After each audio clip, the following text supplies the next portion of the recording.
One choice, one moment, one different decision.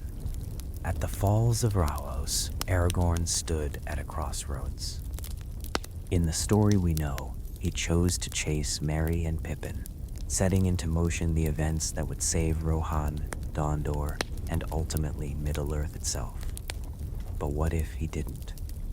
What if Aragorn looked at Frodo's footprints leading toward Mordor and decided that the ring-bearer mattered more than everything else?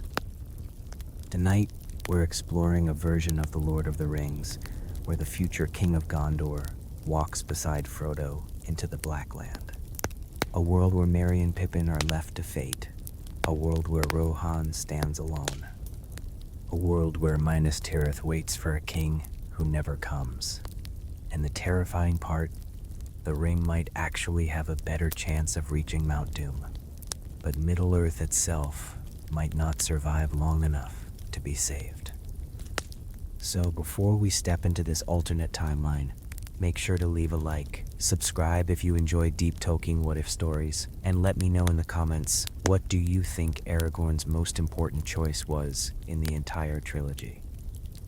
The afternoon sun hangs low above Amon Hen. Broken leaves drift through the air. The fellowship is shattered. Boromir lies dying beneath the trees, arrows protruding from his chest like cruel black feathers. His breathing grows shallow. Beside him kneels Aragorn, son of Arathorn, his withered face heavy with grief. In another telling of this tale, a different choice would soon be made, but not today. Boromir's eyes flicker toward the forest. They took the little ones, he whispers.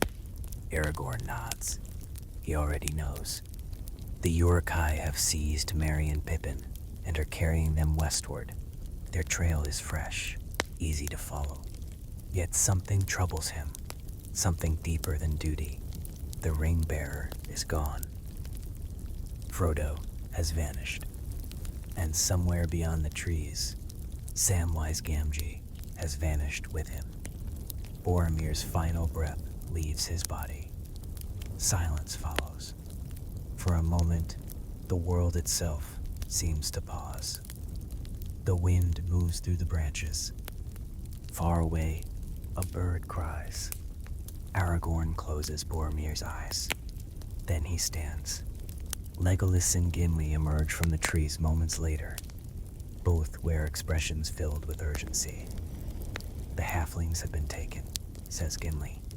We must move quickly, adds Legolas. Aragorn does not answer immediately. Instead, he studies the ground. The earth tells stories to those who know how to listen. Broken grass, scattered footprints, signs of panic, signs of pursuit. And there, a smaller track. A barefoot hobbit, another beside it, leading away from the battle, leading east toward Mordor. His eyes narrow. Frodo's choice becomes suddenly clear. The ring-bearer has left the fellowship. He has chosen to continue alone. Or as alone as Sam would allow. Legolas notices the tracks. The ring-bearer. Aragorn nods slowly. The burden has become too great. Gimli folds his arms. The others still live. Merry and Pippin need our aid. No one argues. Under ordinary circumstances, the decision would be obvious. 2 captured friends. 1 vanished ring-bearer who clearly wishes to travel unseen. Yet Aragorn feels the weight of another truth pressing upon him. Everything depends upon Frodo. Not Gondor, not Rohan, not even the armies of the West. Everything. If Frodo falls, if the ring is captured, the war ends before it truly begins. He kneels beside the tracks. The signs are unmistakable. Frodo and Sam are moving toward Emyn Moil. Toward the Black Land. Toward horrors neither hobbit can truly understand. For years, Aragorn has wandered the wilds. He has hunted creatures older than kingdoms. He has crossed lands where maps fail. Even he would hesitate before entering Mordor. And Frodo? Frodo is brave, but bravery and survival are not always the same thing. The ranger rises. At last, he speaks. We follow Frodo. The words strike the air like a stone cast into still water. Legolas blinks. Gimli stares. Neither expected this answer. The captives? Asks Legolas. Aragorn's jaw tightens. They may yet be saved by fortune. Fortune, Gimli growls. Fortune is a poor weapon. I know. For a moment, sorrow crosses Aragorn's face. Not because he doubts his friends, because he knows what his choice means. Merry and Pippin may suffer. They may die, yet if Frodo fails, countless thousands will die. Cities will burn, kingdoms will vanish. The age of men will end beneath the shadow. A painful truth lies at the heart of leadership. Sometimes every choice is wrong. One path nearly destroys less than another. The three companions stand quietly. At length, Legolas lowers his head. My fate is bound to yours, Aragorn. Gimli sighs heavily. I dislike this choice. So do I. The dwarf snorts. Good. The ranger manages the faintest smile. Then the three turn east, toward Mordor, toward the ring-bearer, toward a future none of them can yet see. Hours pass. The hunters move swiftly through the wilderness. Aragorn's tracking skills reveal details invisible to ordinary eyes. Here, Sam slipped while descending a rocky slope. There, Frodo paused to rest. Farther ahead, signs of hesitation, signs of fear, signs of two small travelers walking toward a nightmare. As darkness approaches, the landscape changes. The comforting forests of the Anduin begin to fade behind them. Ahead rise broken hills and jagged stone. The land grows harsher, colder, less welcoming. The very air seems thinner. Legolas walks silently beside Aragorn. At last he speaks. Do you believe we can truly help him? Aragorn thinks for a long moment. No. The elf raises an eyebrow. No. The burden is his. Aragorn gazes eastward, toward distant shadows. None of us can carry it for him. The ranger's voice becomes quiet, but perhaps we can keep him alive long enough to finish the task. Night settles fully over Middle-earth. Stars emerge overhead. Far beyond the horizon, unseen by all of them, two small hobbits continue their desperate journey, unaware that the heir of Isildur now follows their trail, unaware that history itself has begun to shift. For this single decision changes everything. Merry and Pippin ride deeper into captivity. The riders of Rohan remain unaware of their fate. Treebeard waits in Fangorn for visitors who may never come. And far away in Minas Tirith, a steward who has never met Aragorn moves one step closer to despair. The world does not change all at once. It changes quietly. One choice, one footstep, one path taken instead of another. And tonight, beneath the cold stars of the Third Age, Aragorn walks a road he was never meant to follow. A road leading straight toward the fires of Mount Doom.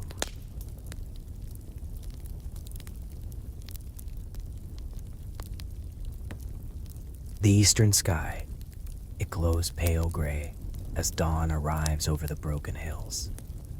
Aragorn is already awake. He has barely slept. Throughout the night, he watched the darkness beyond their small campfire, listening to distant sounds carried by the wind. Every rustle among the rocks reminded him how exposed Frodo and Sam truly are. The ring is moving closer to Mordor, closer to the Eye, closer to disaster. When the first light touches the horizon, the three companions resume their journey. Land ahead is cruel country. Sharp ridges rise from the earth like broken teeth. Ancient stone cliffs twist and fold upon one another. Narrow paths snake through gullies and ravines where sunlight rarely reaches. The Emyn Muil, a maze designed by nature itself. Perfect terrain for losing a pursuer. Perfect terrain for becoming lost forever.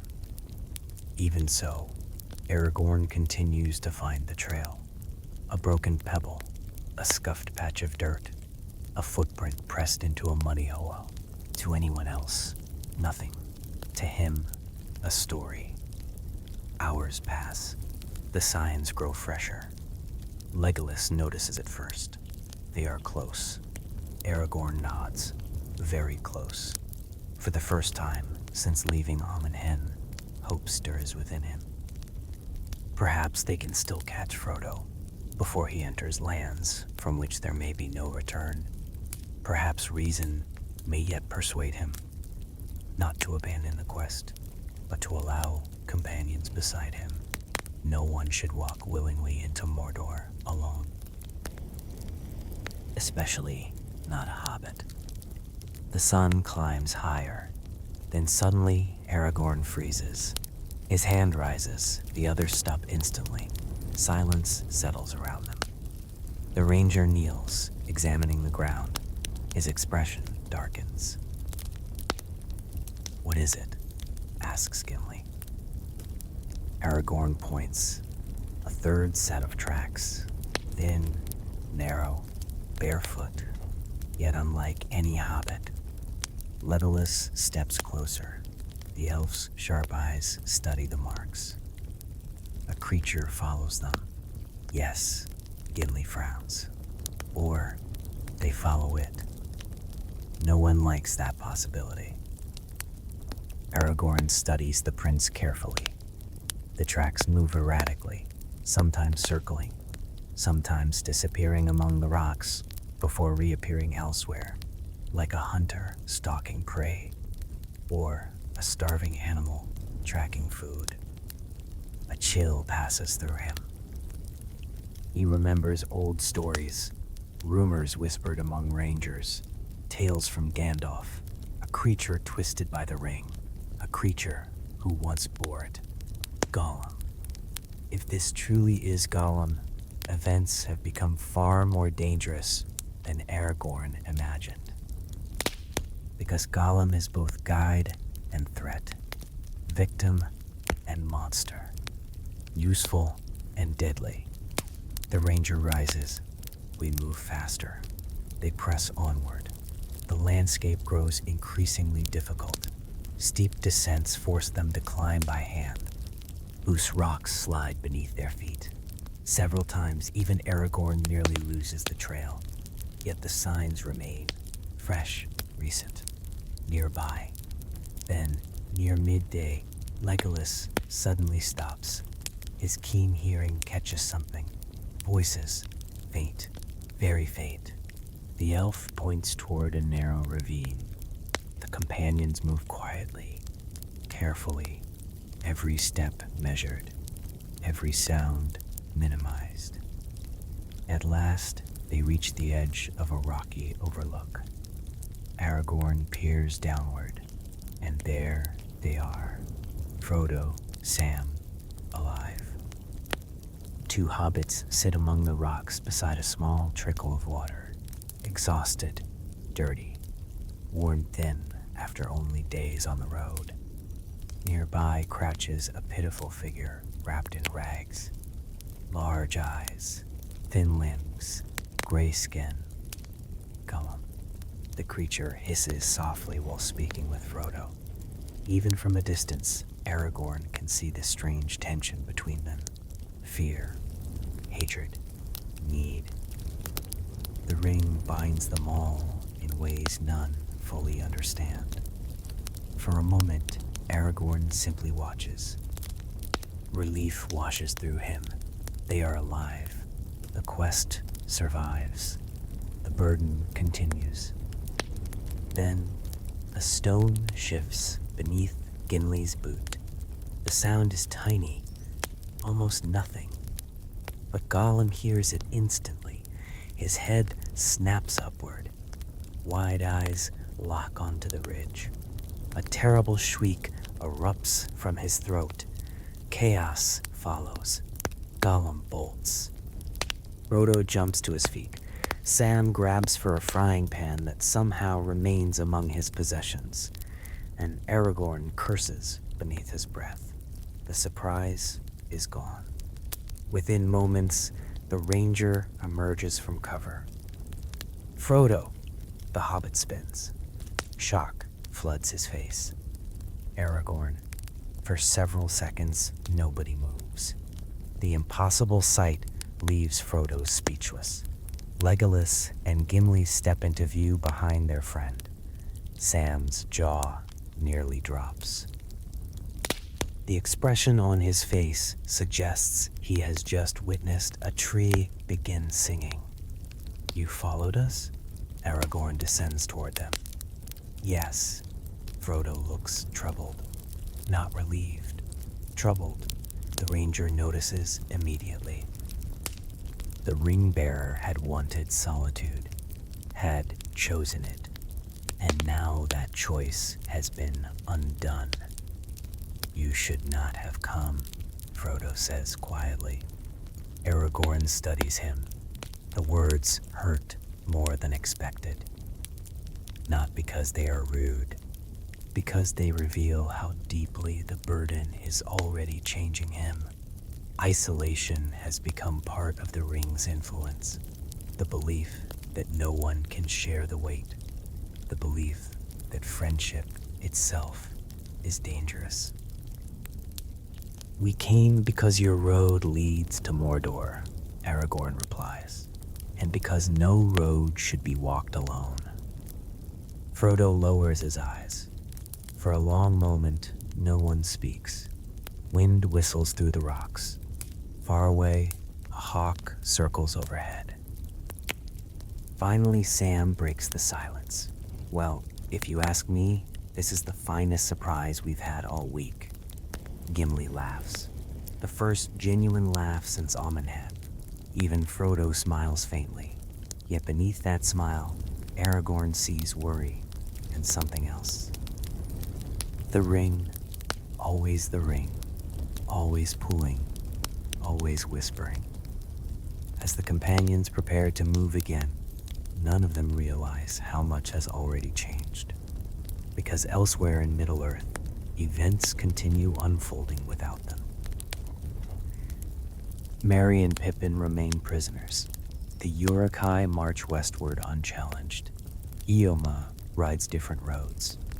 Treebeard waits in lonely Fangorn, and Saruman grows stronger with every passing day. The threads of fate are beginning to unravel. Some knot together, others snap entirely. For now, however, Aragorn allows himself one small comfort. Frodo is alive. The ring remains free. And for the first time since the Fellowship broke, hope walks beside them once more. Yet hope in Middle-earth is often the beginning of a greater test. For the closer they draw to Mordor, the more the eye will search. And somewhere in the shadows ahead, Gollum is already watching again, waiting, following, planning. The true consequences of Aragorn's choice have only just begun. Let us leave the jagged stones of Emyn Moil behind for a moment and follow another path, one that winds west beneath gathering clouds, where two small captives ride toward a fate far different than the one history remembers. The Uruk-hai do not slow. Day and night they drive onward. Their heavy boots pound against the earth in a relentless rhythm. Grass bends beneath them. Mud splashes beneath iron-shod feet. Spears rattle. Armor clinks. Harsh voices rise and fall through the long march. At the center of the column are two exhausted hobbits, Meriadoc Brandybuck, Peregrine Took. Their wrists are bound. Their heads ache. Their bodies feel bruised from rough handling and endless movement. Yet, even now, neither has surrendered. Merry slung across the back of an Uruk-hai like an unwanted sack of grain. His shoulder burns from the position. His mouth is dry. Every muscle protests. Nearby, Pippin looks equally miserable, which, in Pippin's case, is remarkable. Normally, even disaster struggles to silence him. Not today. The march has stripped away much of his usual cheer. Still, his eyes remain alert. Watching, thinking, waiting. That alone may save them. Around them, arguments break out among the captors. The northern Uruks loyal to Saruman push relentlessly westward. Other orcs grumble. Some belong to Mordor, some to lesser masters. Each group distrusts the others. The tension grows with every passing mile. History remembers Aragorn, Legolas, and Gimli racing after these captives. A constant pressure, a fear hanging over the Uruk-hai. But in this altered tale, no pursuit follows. No ranger tracks their footprints. No elf watches from distant ridges. No dwarf grumbles through the wilderness.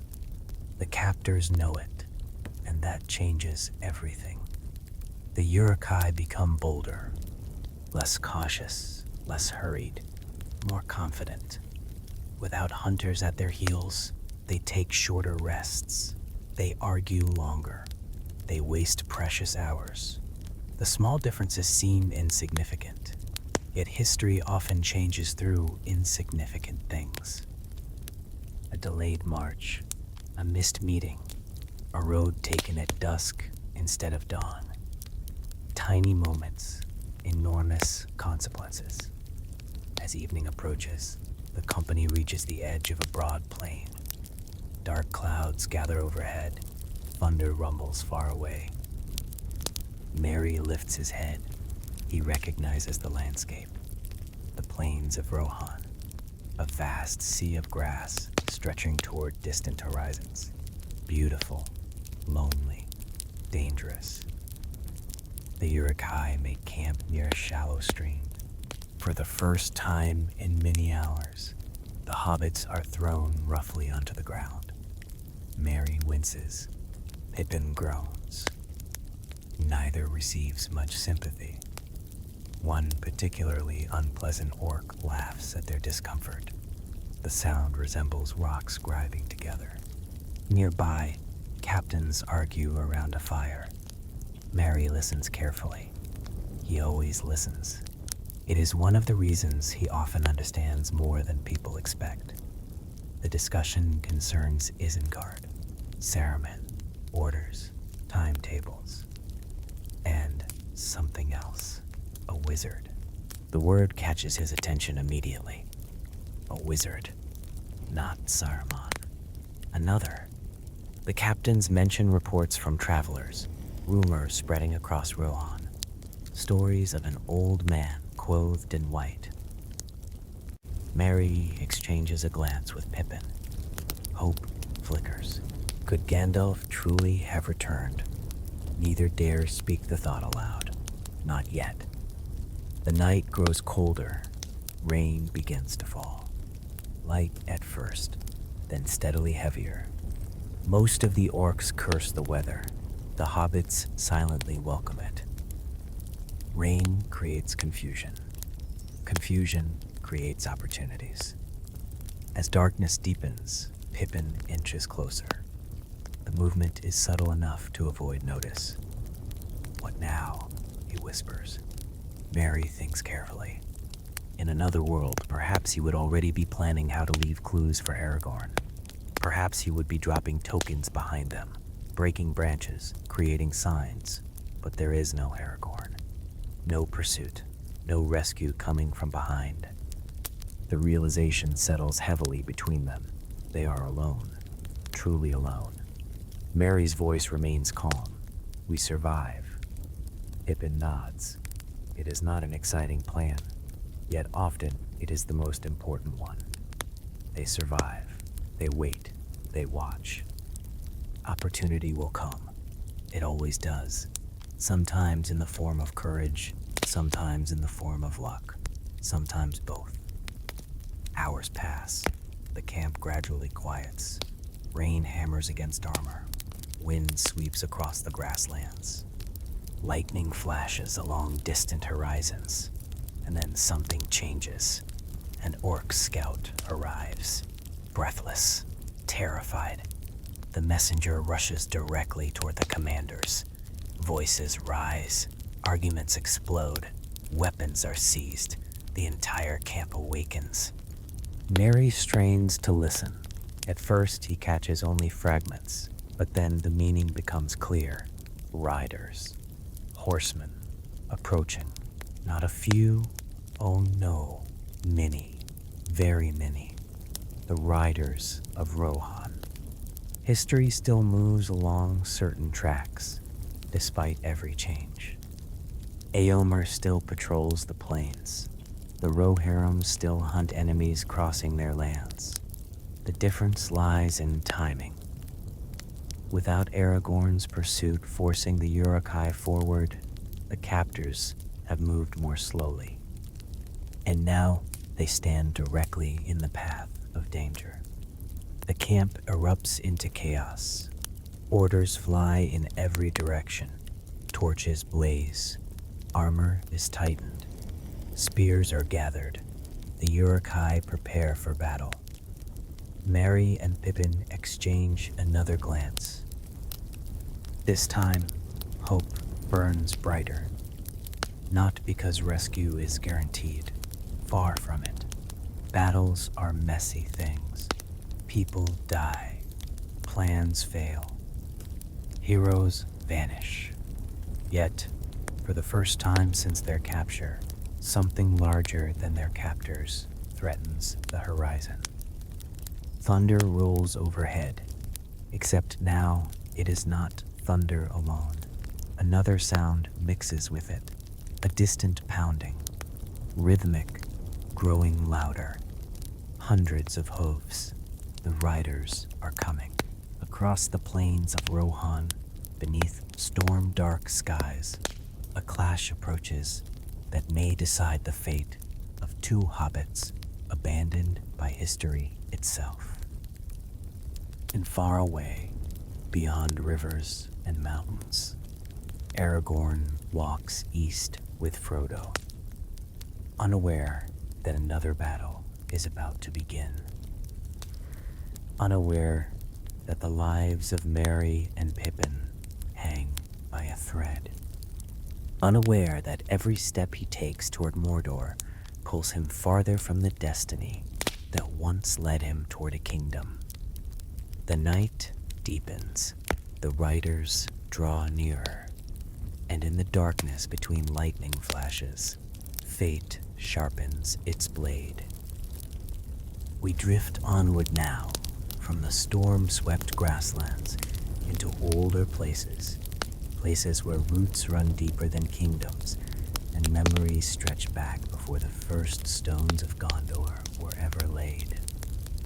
The battle begins shortly after midnight. It arrives first as sound, the thunder of hooves, the shrill cries of war horns, the deep roar of warriors charging through rain and darkness. Then comes steel, bright flashes of swords cutting through the night. The riders of Rohan descend upon the Uruk-hai camp with the force of a flood bursting through a dam. Chaos erupts. Orcs scream. Horses rear.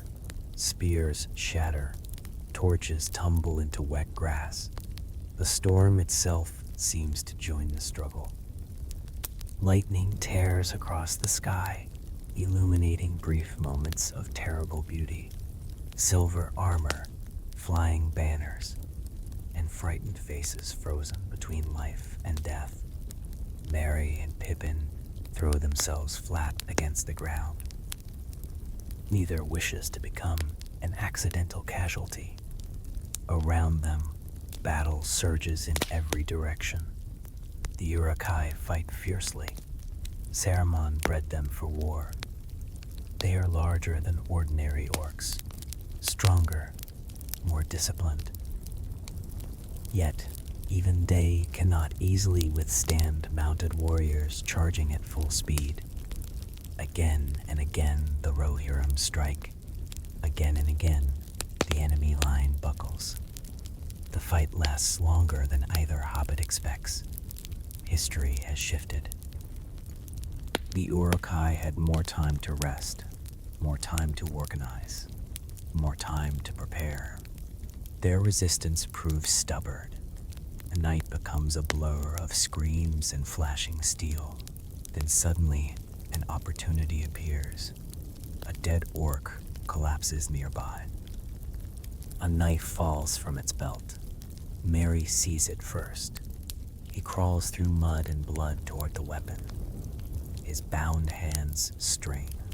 His fingers stretch. Just barely, he reaches it. The blade is crude, sharp enough. That is all that matters. Working carefully, he begins sawing through the ropes around his wrists.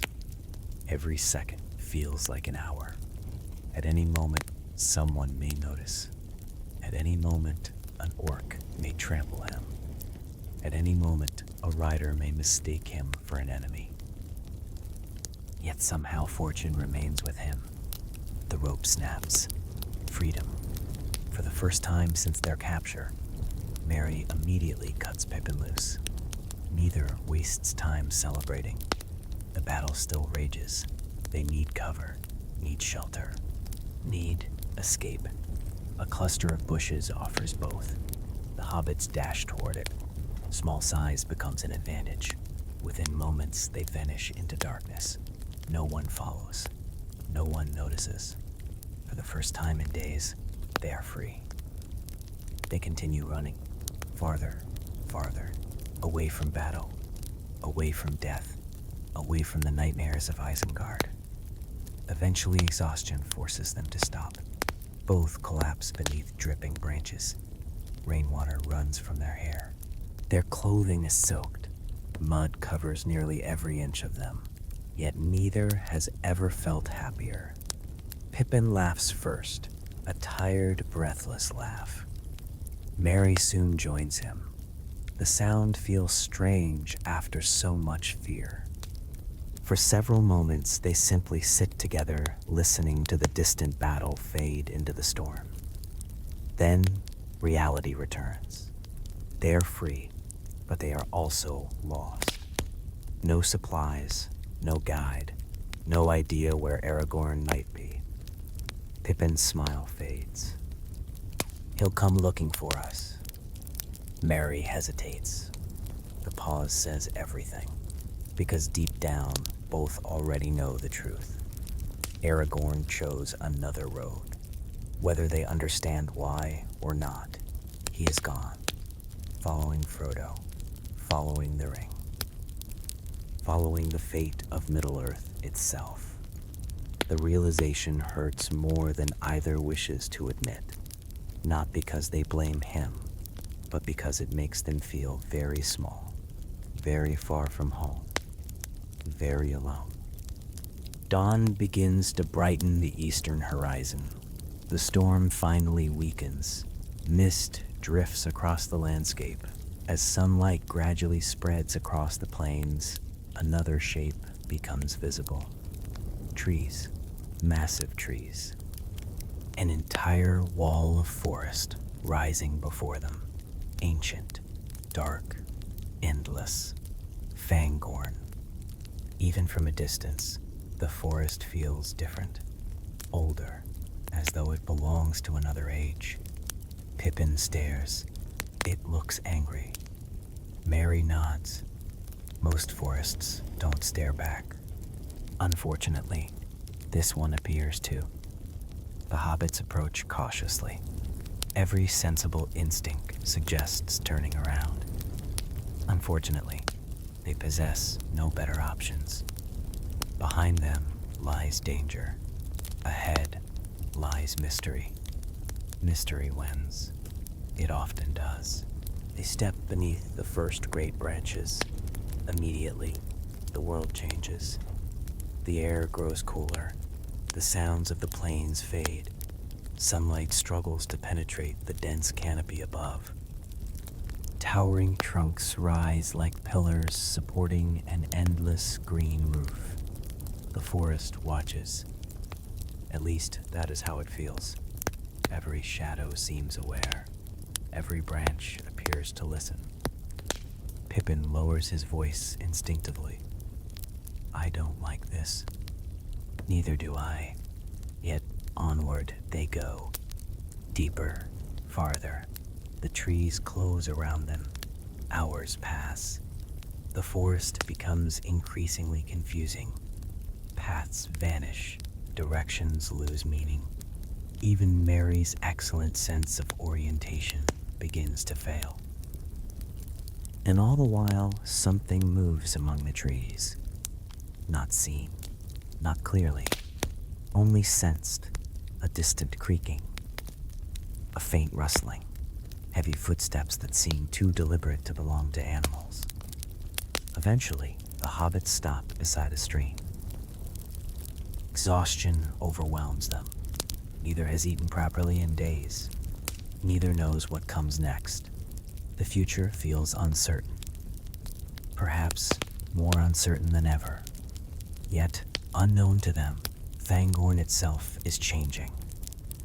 In the original tale, Aragorn, Legolas, and Gimli would soon enter these woods, searching for their lost friends. They would encounter a mysterious old man clothed in white. They would meet Gandalf reborn. But now, there are no hunters, no searchers, no ranger following tracks. The meeting that destiny intended may never happen. Gandalf still walks beneath these ancient trees, yet his path is no longer guaranteed to cross theirs. And that single difference threatens consequences far beyond Fangorn itself. For without Gandalf's guidance, who will unite Rohan? Who will challenge Saruman? Who will awaken the courage of King Theoden? Far away, Frodo and Aragorn move steadily toward Mordor, closer to danger, closer to the ring's fate. Meanwhile, beneath the ancient boughs of Fangorn Forest, two weary hobbits sit beside a stream and unknowingly wait at the center of another turning point. The trees whisper overhead. The forest listens. And somewhere in the shadows, something very old is slowly approaching. Not a man, not a beast, but a shepherd of trees whose patience has lasted thousands of years. Treebeard is coming, and this meeting, unlike so many others, may still happen exactly as fate intended. Let us leave the deep roots of Fangorn behind and travel south now, where white stone towers gleam beneath the sun, and a city waits for a king who does not come. Far to the south rises the greatest city of men, the White City, Minas Tirith. Built against the slopes of Mount Lindulwyn, its 7 levels climb upward like steps carved toward the heavens themselves. From a distance, it appears magnificent, untouched, proud, strong. But appearances are deceptive, especially in times of war. Within its walls, anxiety grows with every passing day. Messengers arrive carrying grim news. Villages abandoned. Raids increasing. Enemy movements multiplying. Dark armies gathering beyond the eastern horizon. Every report speaks of the same thing. The shadow is moving. And at the city's highest level, in chambers lined with ancient stone, the steward of Gondor receives these warnings with growing despair. Denethor II stands before a window overlooking his city. The morning sun illuminates silver streaks in his dark hair. His face is sharp, intelligent, proud, and deeply weary. Many remember Denethor only as a tragic figure, a man consumed by fear, a ruler who lost hope. Yet the truth is more complicated. For years he has carried Gondor upon his shoulders. For years he has watched enemies multiply. For years he has fought a war that never truly ends. And now that burden grows heavier. Unknown to nearly everyone around him, Denethor spends long hours gazing into a terrible device. The Palantir of Minas Tirith. A seeing stone. An ancient gift from a forgotten age. Through it, he seeks knowledge, warnings, advantages. Instead, he finds despair. Because another will often looks back. The will of San. Every glimpse convinces him further that defeat approaches. Every vision strengthens his belief that Gondor stands alone. And in this altered history, that belief becomes even more dangerous. Because Aragorn is not riding toward Rohan. He is not gathering allies. He is not walking the paths of the dead. He is not revealing himself as Ilder's heir before the kingdoms of men. Instead, Aragorn marches east toward Mordor, toward Frodo, toward a mission few will ever know existed. The consequences ripple outward, invisible. One morning, a messenger arrives from the north. The report speaks of unrest in Rohan, orc activity, confusion, rumors of attacks. Nothing unusual. At least not yet. Denethor reads the report carefully, then tosses it aside. His attention remains fixed upon the east. Always the east. Always Mordor. He senses something growing there. Something approaching. Something inevitable. Meanwhile, on the lower levels of the city, soldiers prepare defenses. Blacksmiths labor from dawn until darkness. Sparks leap from anvils. Hammer blows echo through narrow streets. Armor is repaired, weapons sharpened, supplies counted. Everyone understands what approaches. War. Not a border skirmish. Not a raid. A true war. The kind that determines whether nations survive. Among those moving through the city is a young captain. A man beloved by soldiers and citizens alike.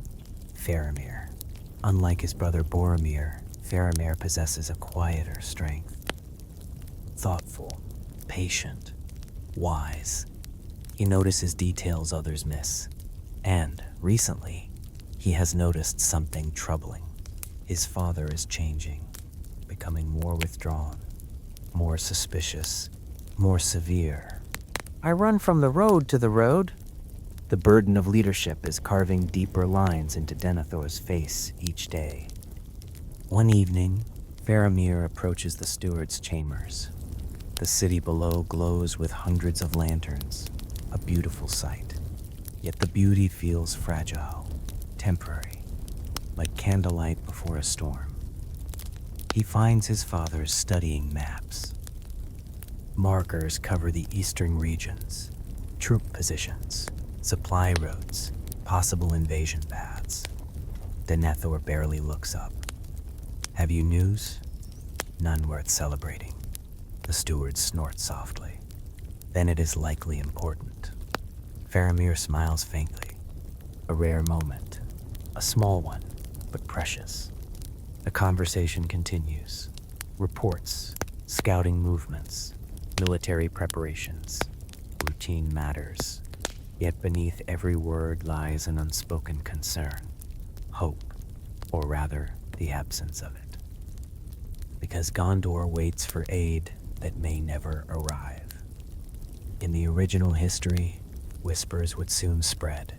Stories of a northern ranger, a king returning, a leader gathering strength. Those rumors would inspire courage, not enough to remove fear, enough to challenge despair. Now those stories never appear. No mysterious captain emerges. No banner of Elendil rises in the south. No heir of Isildur approaches. And so Gondor's people continue believing they stand alone. The psychological cost is immense. Even before the first siege engine appears, morale begins to erode. Fear is an army all its own, one that often wins battles before swords are drawn. Far away, beyond mountains and rivers, Aragorn remains unaware of this. Each day he focuses on Frodo, on the ring, on survival. The choice still seems reasonable, necessary even. Yet history is proving a painful truth. Some people are important not merely because of what they do, but because of what others believe they can do. Aragorn's absence creates a void, a silence, and that silence echoes across kingdoms. Night settles over Minas Tirith. The stars emerge above the White City. Below, countless citizens sleep uneasily. Mothers worry for sons, soldiers sharpen blades one final time. Children ask questions no one wishes to answer. And atop the highest tower, Denethor gazes eastward. Toward Mordor, toward darkness, toward a future that seems increasingly hopeless. For the king Gondor needs is walking another road. And with every mile Aragorn travels toward the Black Land, the White City grows just a little more alone. Now we move from waiting into war, from quiet preparations into the thunder of armies. The storm that has been gathering over Middle-earth for many long years is finally breaking. The first signs appear in the east, dark smudges upon the horizon.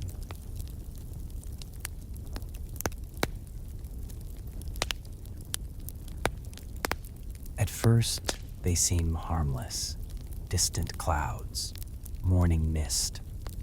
Yet as the days pass, those shadows grow, expand, multiply. Soon, no one mistakes them for weather. An army is coming.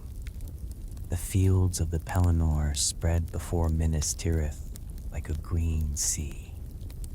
Farmhouses stand scattered across the land. Roads wind between villages and small fields. For generations, families have worked this soil, raised children here, buried ancestors here. Now, many flee. Long lines of refugees stream toward the city gates. Carts creak beneath hastily gathered possessions. Livestock crowd the roads. Children cry from exhaustion. Old men glance repeatedly over their shoulders. Fear travels faster than armies. And fear has reached Gondor first. Within Minas Tirith, preparations accelerate. The great gates are reinforced. Stores of food are rationed. Archers take positions along the walls. Every tower becomes a lookout. Every soldier becomes precious. Yet, despite these efforts, something is missing. Confidence. The city has strength, but strength without hope often crumbles. Denethor feels it. The captains feel it. The people certainly feel it. No king is coming. No legendary leader approaches from the north. No banner appears beyond the horizon. Only enemies. Always more enemies. One gray morning, scouts return with confirmation.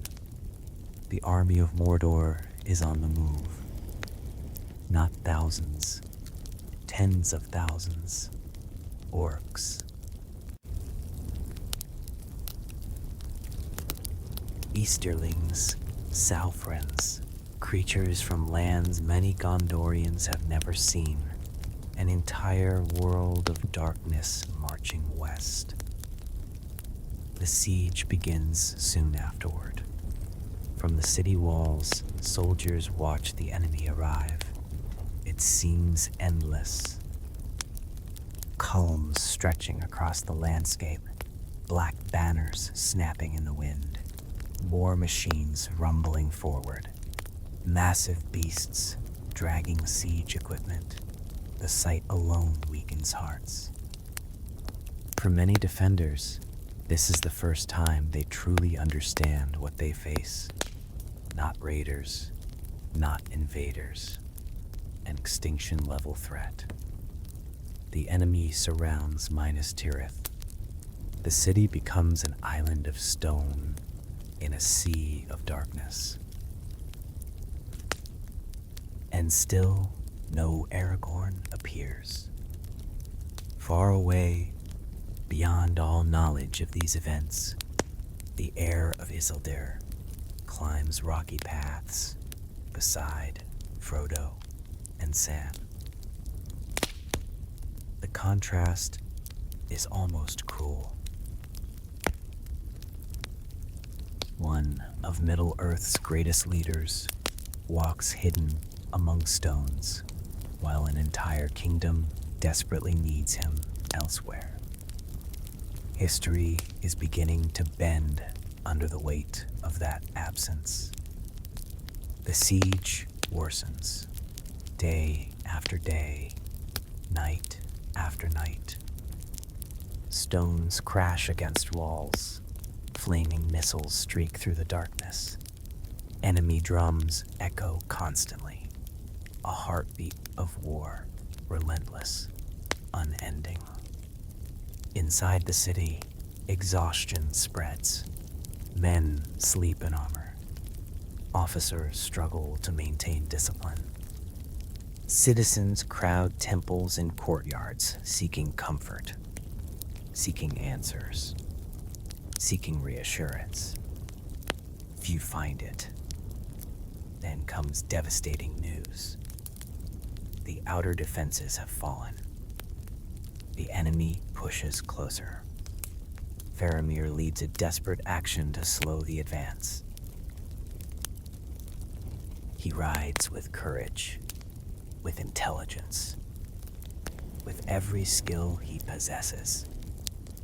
Yet courage cannot always defeat numbers. The mission ends in disaster. Wounded and unconscious, Faramir is carried back into the city.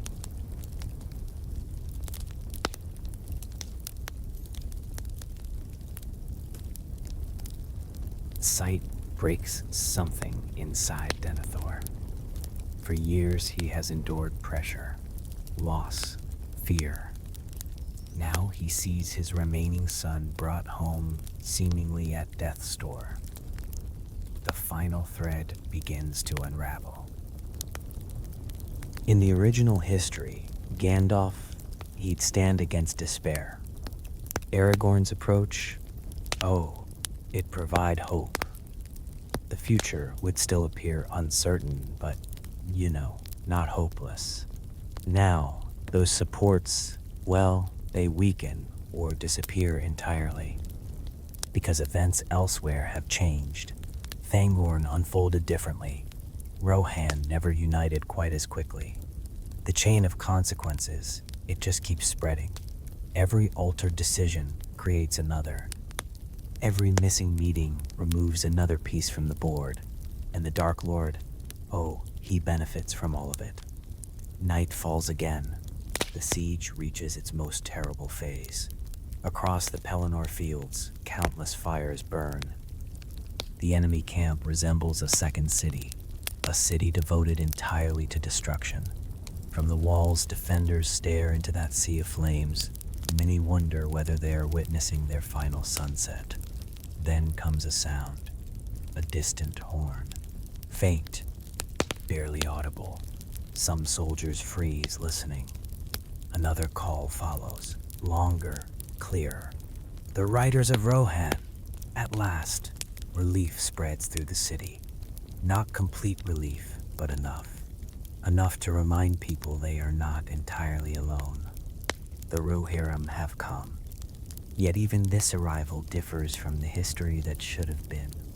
Without Gandalf's influence, without Aragorn's indirect actions, without several crucial events unfolding as before, Rohan arrives with fewer riders. Less coordination, more uncertainty. They still come bravely, still charge magnificently, still answer Gondor's need. But they come diminished. The battle that follows is heroic and terrible. Horsemen crash into enemy ranks. Spears shatter. Banners fall. The plains become a storm of movement and violence. For a brief moment, hope rises. Then reality reasserts itself. The enemy remains overwhelming.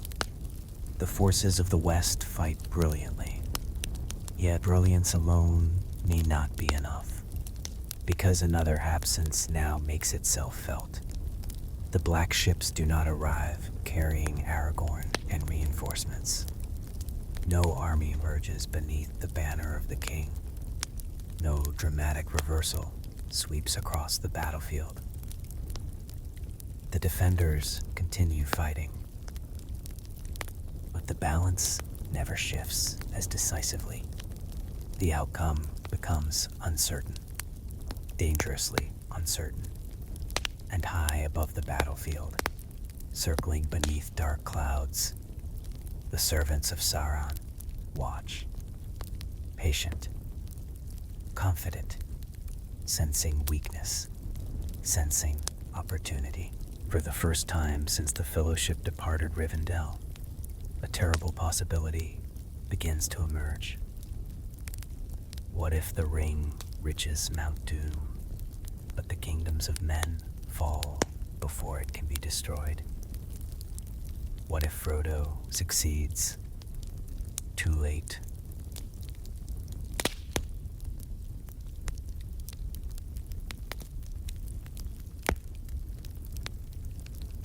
The question hangs over Middle-earth like a gathering shadow.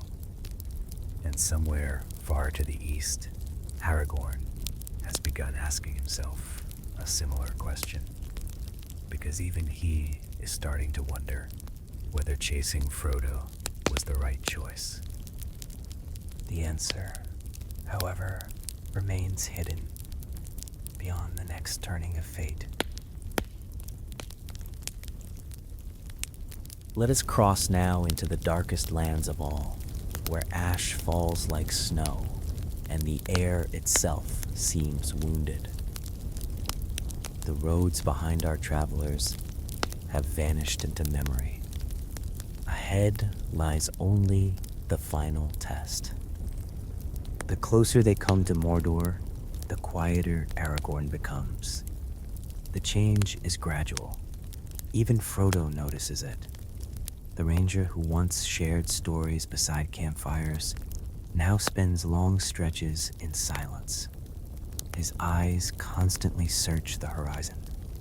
His thoughts wander elsewhere, to Gondor, to Rohan, to battles he cannot see, to duties he has abandoned.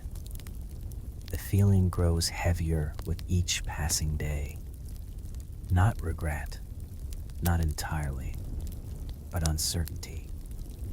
And uncertainty is a burden all its own. The company has become an unlikely one. Frodo, Sam, Aragorn, Legolas, Gimli, and somewhere nearby, always lurking just beyond sight, Gollum. The creature continues shadowing them, despite repeated attempts to drive him away.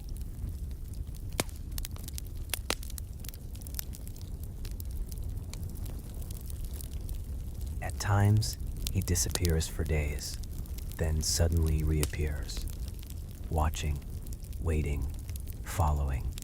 His obsession remains stronger than fear. The ring draws him onward, just as it draws all of them. The landscape itself grows increasingly hostile. Vegetation disappears, streams become rare. The air smells faintly of sulfur and smoke. Even sunlight seems weaker here, as though the land rejects warmth. One evening, they stop atop a barren ridge. Far ahead, beyond miles of ruined terrain, a mountain rises. Massive, terrible, unmistakable. Mount Doom. No one speaks immediately. The sight affects each traveler differently. For Frodo, it is both destination and nightmare. For Sam, it is the enemy made visible. For Gimli, it is an unnatural wound upon the world. For Legolas, it feels like a place where beauty itself has died. For Aragorn, it is something else. A reminder. The ring can truly be destroyed. The quest remains possible. Yet as he gazes westward afterward, beyond unseen mountains and distant horizons, another thought follows. What remains of Middle-earth while they stand here? How many cities still hold? How many soldiers still live? How many opportunities had been lost? The questions never leave him. That night, sleep comes reluctantly, and when it does, dreams follow. Dreams of white walls, of burning fields, of banners falling beneath black skies. He awakens before dawn, restless, uneasy. Nearby, Frodo sits awake as well. The ring-bearer's face appears thinner than ever. The burden shows itself openly now. Every day costs him something. A little strength, a little peace, a little of himself. Aragorn sits beside him. Neither speaks for a long while. The silence feels familiar, comfortable. Eventually, Frodo breaks it. You think about them. It is not a question. Aragorn nods. Yes. Gondor. Yes. Frodo studies the eastern sky. I think about them too. The admission surprises Aragorn. Frodo smiles faintly. Not all the time. His hand unconsciously touches the ring. But sometimes, the smile fades. I wonder what is happening. Aragorn already knows the answer. War, suffering, loss.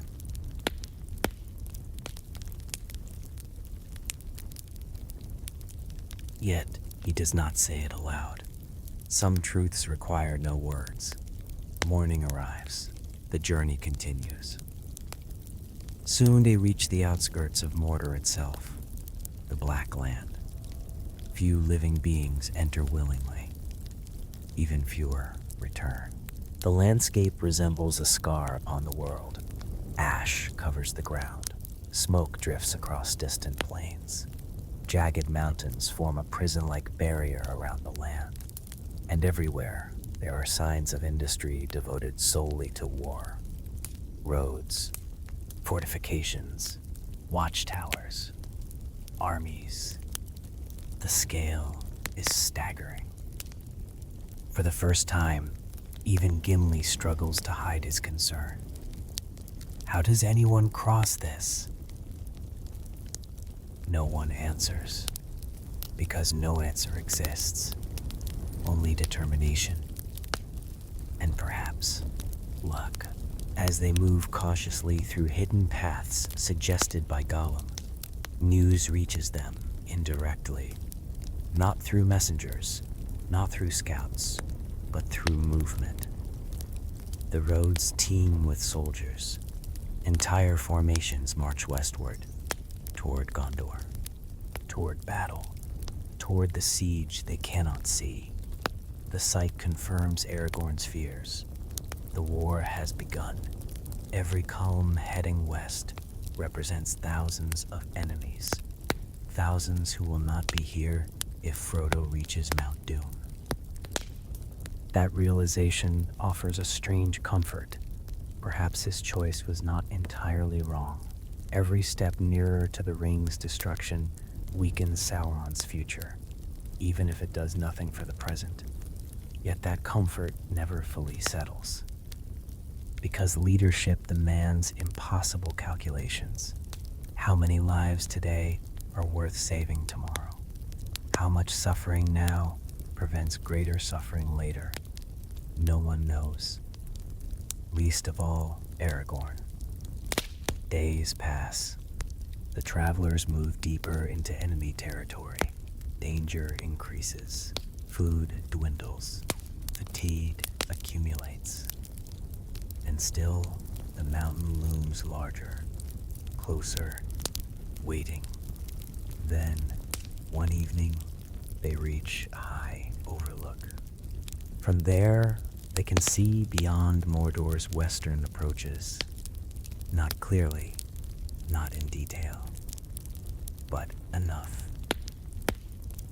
Far away, dark smoke rises into the sky. Massive columns of it, visible even at great distance. War smoke.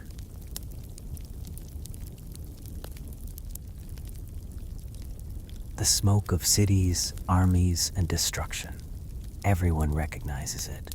No one comments. They simply watch. The sight says enough. Middle-earth is burning, and they are too far away to help. Aragorn remains at the overlook long after the others sleep. The wind tugs at his cloak. Ash drifts through the darkness. He thinks of Boromir, of Merry and Pippin, of Gandalf, of the White City, of a throne he may never claim. Then his gaze shifts toward Mount Doom. The mountain glows faintly against the night, a red wound in the darkness. For the first time since Amon Hen, he understands something fully. There is no turning back. Not now. Not after all this distance. Not after all these sacrifices.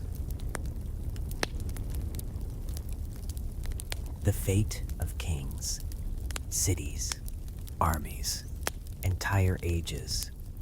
Everything now rests upon a hobbit carrying a ring, and a choice made beside the falls of Rauros. A choice whose final consequences are almost ready to reveal themselves. For the end approaches. The mountain waits, the war rages, and somewhere far to the west, the last defenders of Middle-earth fight without their king. We come at last to the end of the road. Not the end that history remembers. Not the end sung by minstrels in the Fourth Age, but the end born from a single decision beside the waters of Amon Hen. A choice. One path taken, another left behind. And now, beneath a sky stained red by the fires of Mordor, the consequences stand revealed. The journey's final days are the hardest. Frodo barely speaks. The ring has become more than a burden. it has become a presence. Constant pressure upon his mind. Every step toward Mount Doom feels heavier than the last. His shoulders sag. His eyes seem distant. Sometimes he appears to be listening to voices no one else can hear. Sam never leaves his side. Not for a moment. Not now. Not when the end lies so close. Aragorn watches with growing concern. He has seen warriors endure torture. He has seen kings survive defeat. He has seen men cross frozen wilderness and burning deserts. Yet nothing resembles this. The ring attacks from within. There is no shield against it, no armor, no sword, only will. And even the strongest will eventually bends. The mountain rises before them, huge, terrible, ancient. Rivers of fire glow within its cracks. Smoke pours endlessly into the sky. The very earth trembles beneath their feet. Mount Doom, the place where the ring was forged, the only place where it can die. As they begin the final ascent, the air grows hot. Breathing becomes difficult. Ash settles upon clothing and skin. Every step sends pain through tired muscles. Even Aragorn struggles. Frodo suffers far worse. Several times he collapses. Several times Sam helps him rise again. No speeches. No grand declarations. Just friendship. Simple and stubborn. The strongest force in the entire story. Behind them, Legolas and Gimli guard the rear. Their weapons remain ready. Enemy patrols move throughout the region. The danger has never been greater. Yet strangely, the roads around Mount Doom are less crowded than expected. Aragorn notices it immediately. Most of Sauron's strength has marched west, toward Gondor, toward the Great War, toward the final destruction of the kingdoms of men. The realization brings no comfort, only urgency. The battle for Middle-earth is being fought elsewhere, and every hour matters, perhaps every minute. At last, they reach the Sammath Nor, the crack of doom, the chamber where fire and fate meet.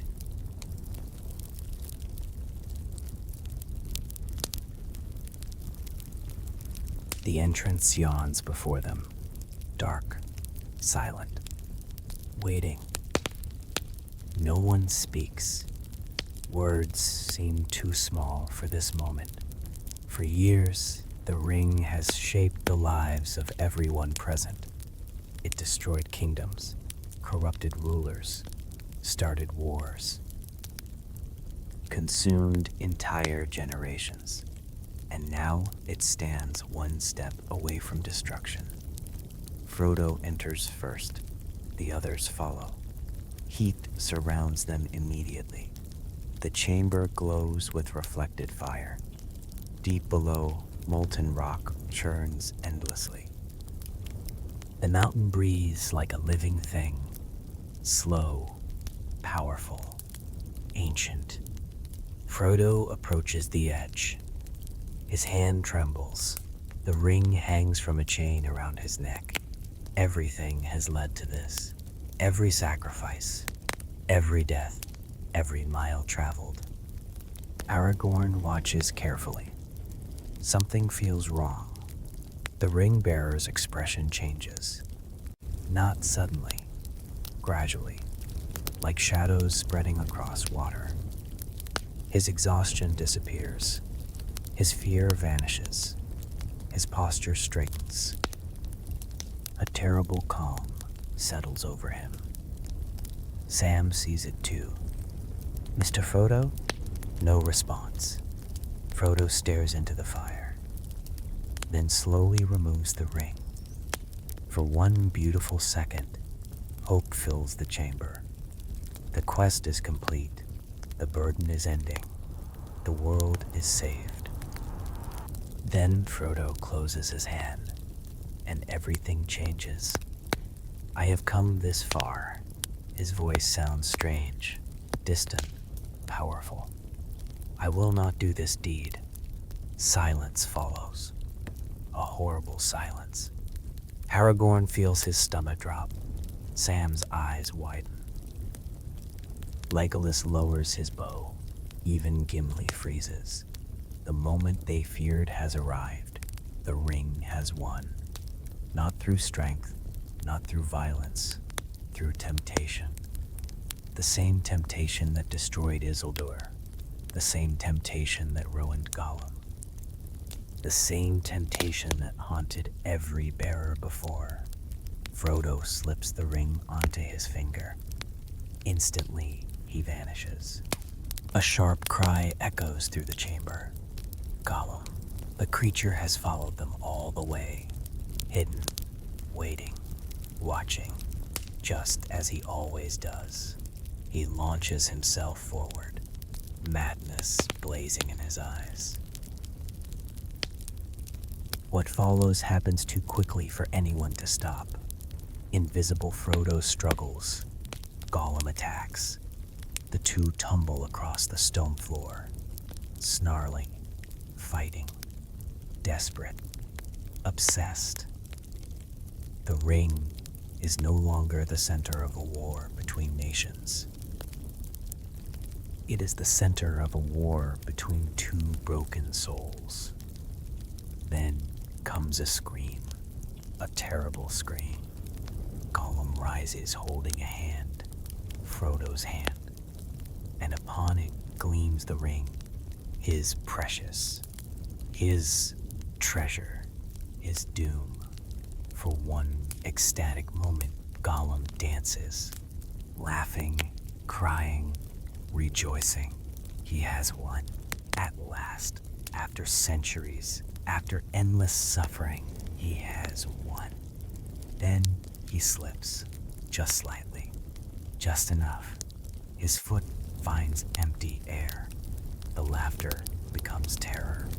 The terror becomes a cry, and the cry vanishes into the fire below. Ring and bearer disappear together, into the heart of the mountain, into destruction, into legend. For a heartbeat, nothing happens. Then the world begins to shake. Mount Doom erupts. The ring is gone.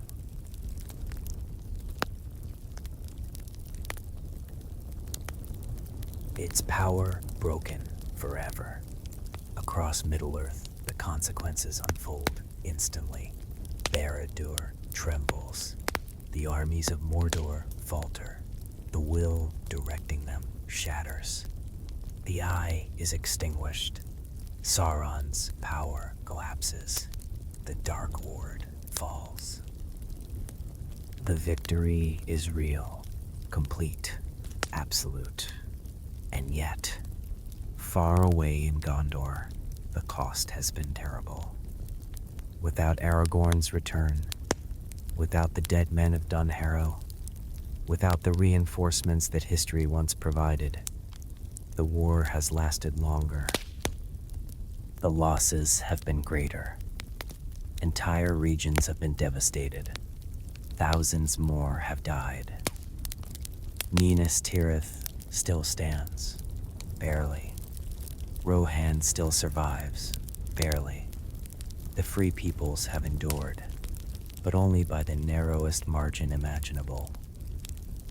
As the mountain collapses around them, Aragorn helps Frodo to his feet. The hobbit is alive, broken, exhausted, missing a finger, yet alive. Sam embraces him immediately. Neither speaks, neither needs to.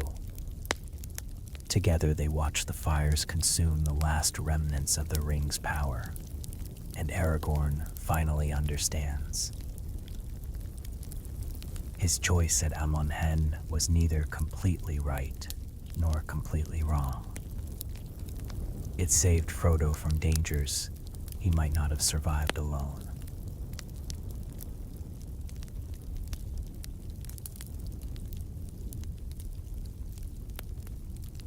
It ensured the ring reached Mount Doom, but it also left other duties undone,